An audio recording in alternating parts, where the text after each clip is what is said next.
Hello everyone, I'm Brenda, and I will be presenting on entering the gray zone, which is the cerebral response comatose and vegetative states of consciousness. What is the gray zone? You might know the gray and the white matter. The gray matter that deals with information processing, where the white matter acts as a backup to form sensory and motor pathways to and from the cerebral cortex of the central nervous system. As I was saying in the general term, the gray zone is actually a borderline of consciousness between life and death that has been classified into three main neurological categories. We have the comatose state, the vegetative, and minimally conscious state. Yes, I know on the image there is a scan of a fully conscious state brain, but according to Nakash, he defined minimally conscious state as an understatement because it lacks enough evidence to show a patient's conscious state, hence the term consciousness. Acute brain damage is a major disturbance of all consciousness, which typically turns self to coma. Coma is often referred to as an unarousable unresponsiveness, a state where the patient does not open his or her eyes and displays no evidence of contacting with the outside world. For patients that are under a coma, their eyes would suddenly open, but with reflexive motor activity only. That condition is called a persistent vegetative state, or apolic syndrome, or unresponsive wakefulness syndrome. I discovered an interesting article that was conducted a few years ago by Bender and his research team.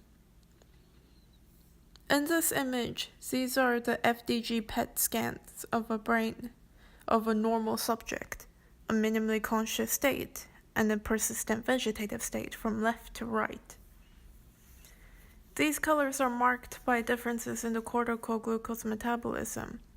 The yellow and the red corresponds to high values of glucose metabolism, which represents high levels of consciousness. And as a side note, I would just like to mention a subsequent article by Loris and his team, in which the FDG PET has shown a global cortical metabolism to be 50 to 70% of normal values in a traumatic coma.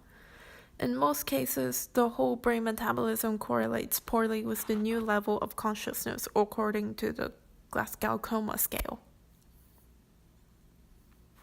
Now, I'm going to tell you a brief story about a real-life patient named Jeff Tremblay from a book, Into the Gray Zone.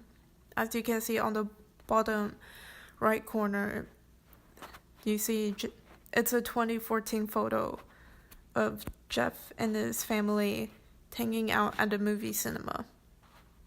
On August 1997, Jeff was about 18 years old, and so he was beaten into a coma and remained that way for 3 weeks.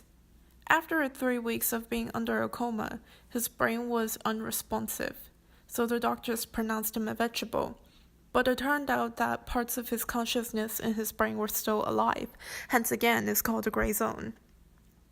15 years later, he was taken to Adrian Owens' lab for evaluation. Here, Owens had Jeff lie in the fMRI machine while watching an Alfred Hitchcock film, Bang, You're Dead. At every scene, at every anticipation, at every angle, he was slowly regaining his consciousness. What I find really unique about consciousness is that it does not determine whether you're alive or dead, but it determines your compos mentis, which is both your awareness and alertness. Last that was heard of him, Jeff is still fighting in the gray zone, and that minimal conscious is a definitive example of the concept of a gray zone. Thank you for listening.